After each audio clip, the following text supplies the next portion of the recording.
j'aimerais partager avec vous cette leçon principale que j'ai apprise en 3 décennies de ministère.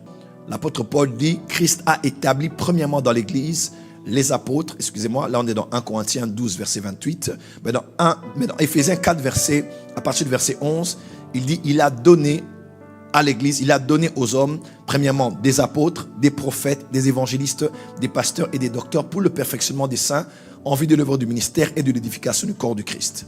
Là, c'est sur le plan strict. On parle ici des 5 dons post-ascension, des 5 ministères qui travaillent pour le perfectionnement des saints dans le corps du Christ.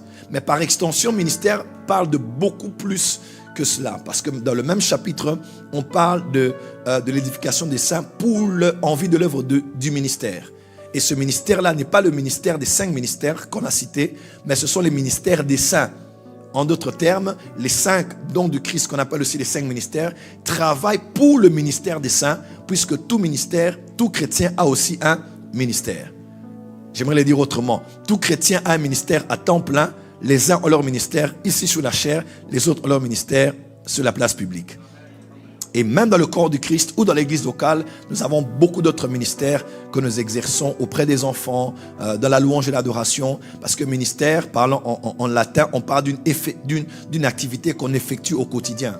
En d'autres termes, tout chrétien a un ministère. Et ici, précisément dans le cadre du ministère de la parole et de la prière, comme le décrivaient les apôtres. Mais je sais que par extension, ce qui sera dit pourra nous profiter aussi à nous tous dans le cadre du ministère que nous exerçons, tant dans le monde séculier que dans l'église locale. Amen.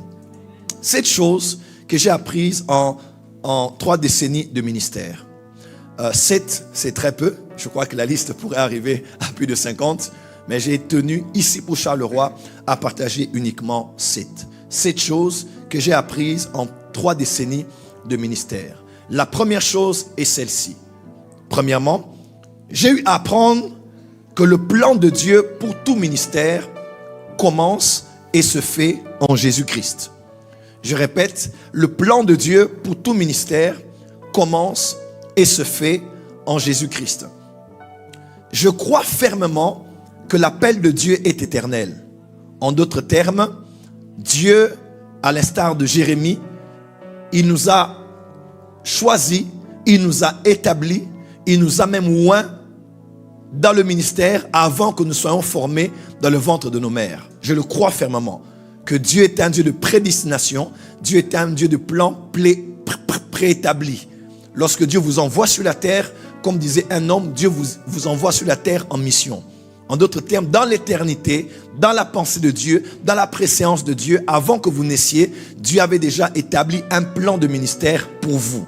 Et si vous êtes appelé au ministère, sachez ceci, le plan de ce ministère, l'exécution de ce ministère ne commence que lorsque vous permettez à Dieu, par Jésus-Christ, d'entrer dans votre cœur et de vous accorder la nouvelle vie ou bien la vie éternelle.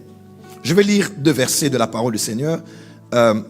Romains 11, verset 36. C'est de lui, par lui et pour lui. C'est de lui, c'est-à-dire il en est l'origine. Par lui, il en est le canal. Et pour lui que sont toutes choses. À lui, la gloire dans les siècles. Amen. Je vais lire un deuxième verset. Éphésiens 2, verset 10.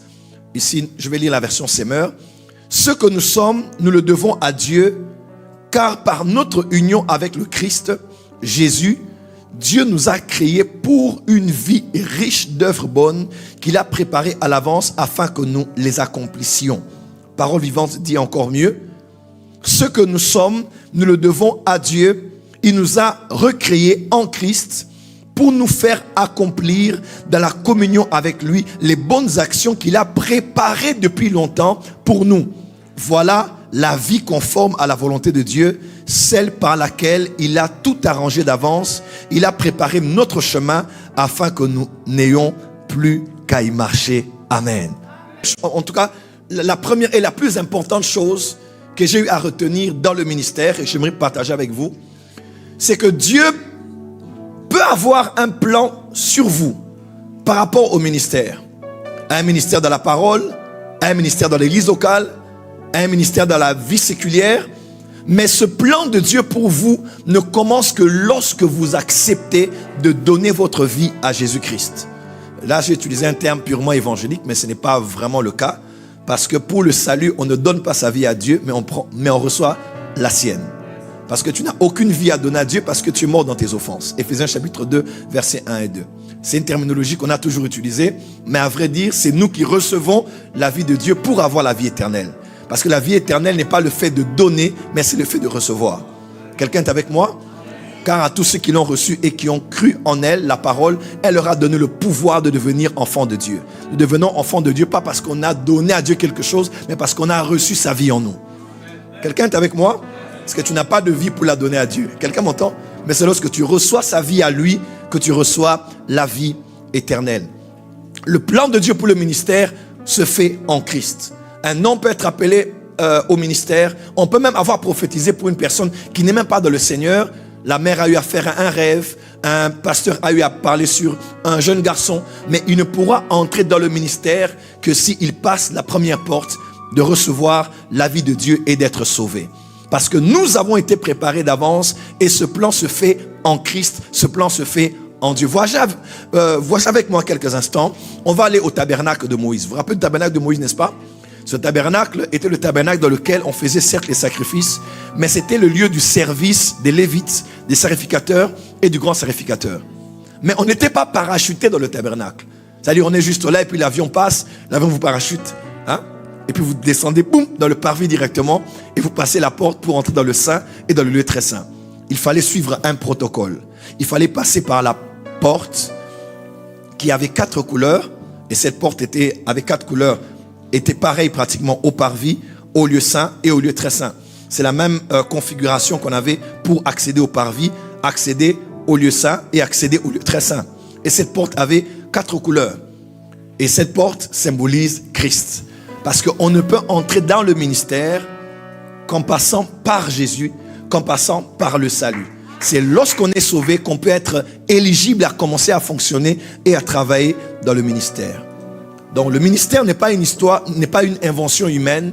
Le ministère ne se fait pas parce qu'on en a l'ambition, on en a la volonté, on en a l'envie.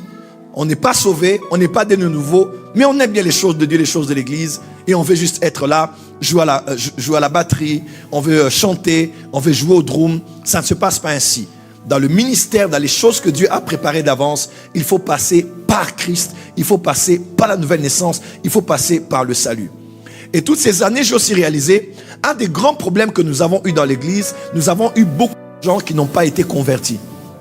Mais qui ont juste été familières aux choses de Dieu et à la vie de l'église.